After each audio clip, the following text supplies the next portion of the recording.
आपको दिखाई शुरू में ही कतारें, ये कतारें बहुत कुछ कह रही हैं बिहार के चुनाव को लेकर कि आखिर क्या परिस्थिति बन सकती है। हर पार्टी ये उम्मीद कर रही है कि भारी तादाद में अगर महिलाएं निकली हैं वोट करने के लिए तो ये उन्हीं के लिए निकली हैं।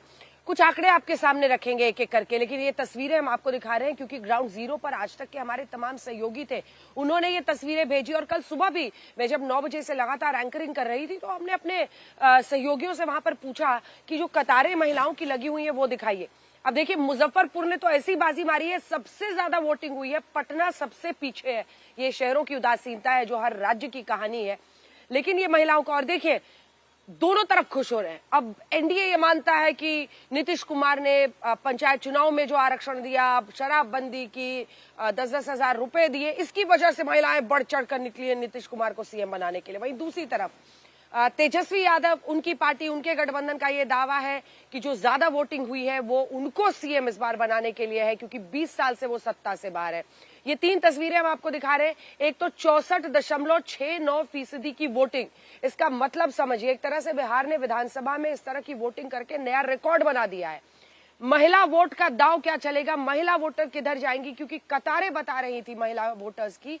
और कल तो कम से कम 8-10 महिलाओं से ऑन एयर लाइव पूछा गया कि आप वोट देने आई हैं, नाश्ता वाश्ता हो गया है? बोले कि नहीं, अभी पहले वोट देंगे फिर घर जाकर नाश्ता बनाएंगे। तो आखिर इस महिला वोटर के मन में कौन है, नीतीश कुमार या तेजस्वी यादव? इसी पर अब पूरी चर्चा आ गई है। धुरी इस बात पर टिक गई है इस पूरी चर्चा की कि इस बम्पर वोटिंग का फायदा किसको होगा। इससे पहले कि तमाम मेहमानों से हम चर्चा की शुरुआत करें, आइए सबसे पहले आपको अपनी ये रिपोर्ट दिखा देते हैं। जरा आप भी देखिए, अगर आज महिला दाव पर इतनी चर्चा हो रही है, मैं तो कहती हूं बिहार की पॉलिटिक्स का क्या, देश की पॉलिटिक्स का एक नया एम फैक्टर आ गया है, और वो एम फैक्टर है महिला वोट।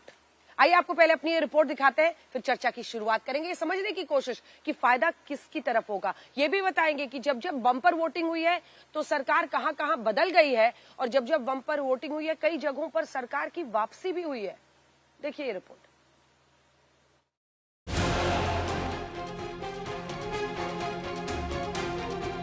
लंबी लंबी लाइनें, वोट के लिए उमड़ी महिलाएं, देर शाम तक बूथ पर मतदान।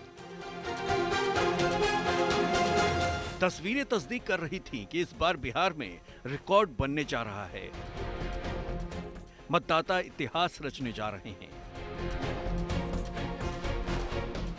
बिहार में पहले चरण में बम्पर वोटिंग हुई। पहले दौर में 64.66% मतदाताओं ने वोट डाले। सबसे ज्यादा मतदान मुजफ्फरपुर में 71.41% हुआ। दूसरे नंबर पर समस्तीपुर रहा, जहां 71.22% मतदान हुआ। सबसे कम पटना में करीब 58.40% वोट पड़े। बिहार में 2020 में 3 दौर में चुनाव हुए थे। तब पहले चरण में 71 सीटों के लिए चुनाव हुए और सिर्फ 55.68% वोट पड़े थे। वहीं 1998 के संसदीय चुनाव में बिहार में 64.60% मतदान हुआ था। लेकिन इस बार विधानसभा चुनाव में बिहार ने नया रिकॉर्ड बना दिया।